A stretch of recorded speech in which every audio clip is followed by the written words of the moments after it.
વાજવડ ડુંગરપાડા ફળિયામાં એકી સાથે 5 અજગરોનું રેસ્ક્યુ, ગામ લોકોમાં ભયનો માહોલ।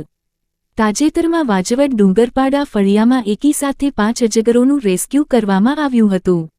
આ ઘટનાએ સમગ્ર ગામમાં ભયનો માહોલ ફેલાવી દીધો છે। અગાઉ પણ આ વિસ્તારમાં અલગ અલગ દિવસોમાં અજગરો જોવા મળ્યા હતા, જેના કારણે ગ્રામજનોમાં ચિંતાનું મોજું ફરી વળ્યું છે। વાજવડ ડુંગરપાડા ફળિયામાં એકી સાથે 5 અજગરો જોવા મળ્યાના સમાચાર મળતા જ કાકડકોપર ગામના યુવાનો તાત્કાલિક ઘટનાસ્થળે પહોંચી ગયા હતા।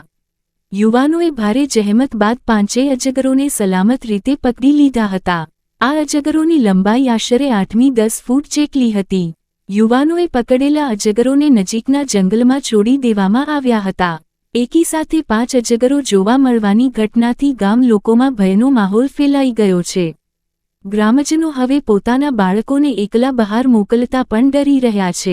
કેટલાક ગ્રામજનોએ જણાવ્યું કે તેઓએ અગાઉ પણ આ વિસ્તારમાં અજગરો જોયા હતા, પરંતુ એકી સાથે આટલી મોટી સંખ્યામાં અજગરો જોવા મળવાની આ પ્રથમ ઘટના છે।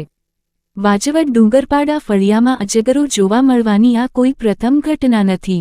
આ અગાઉ પણ અનેક વખત આ વિસ્તારમાં અજગરો જોવા મળ્યા હતા, જેના કારણે ગ્રામજનોમાં ભયનો માહોલ સતત જોવા મળી રહ્યો છે। ગ્રામજનોએ વન વિભાગને આ અંગે જાણ કરી છે, પરંતુ હજુ સુધી કોઈ નક્કર પગલાં લેવામાં આવ્યા નથી। ગ્રામજનોએ વન વિભાગ સમક્ષ માંગ કરી છે કે આ વિસ્તારમાં અજગરોની સંખ્યા વધવા પાછળના કારણોની તપાસ કરવામાં આવે અને યોગ્ય પગલાં લેવામાં આવે। ગ્રામજનોએ એવી પણ માંગ કરી છે કે તેઓની સલામતી માટે વન વિભાગ દ્વારા કોઈ નક્કર વ્યવસ્થા કરવામાં આવે। કાકડકોપર ગામના યુવાનોએ 5 અજગરોને પકડીને ખૂબ જ સારી કામગીરી કરી હતી।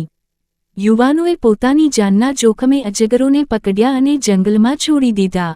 ગ્રામજનોએ યુવાનોની આ કામગીરીને બિરદાવી હતી। વાજવડ ડુંગરપાડા ફળિયામાં એકી સાથે 5 અજગરો જોવા મળવાની ઘટનાએ ગ્રામજનોને ચિંતામાં મૂકી દીધા છે।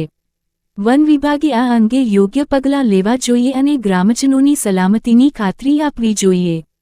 આ ઘટના પરથી એક વાત સ્પષ્ટ થાય છે કે મનુષ્ય અને વન્યજીવો વચ્ચેનો સંઘર્ષ દિન પ્રતિદિન વધી રહ્યો છે। આપણે જંગલોનું જતન કરવું પડશે અને વન્યજીવોને તેમના કુદરતી વાતાવરણમાં રહેવા દેવા પડશે। જો આપણે આ દિશામાં ધ્યાન નહીં આપીએ તો ભવિષ્યમાં આવા બનાવો વધુ જોવા મળશે।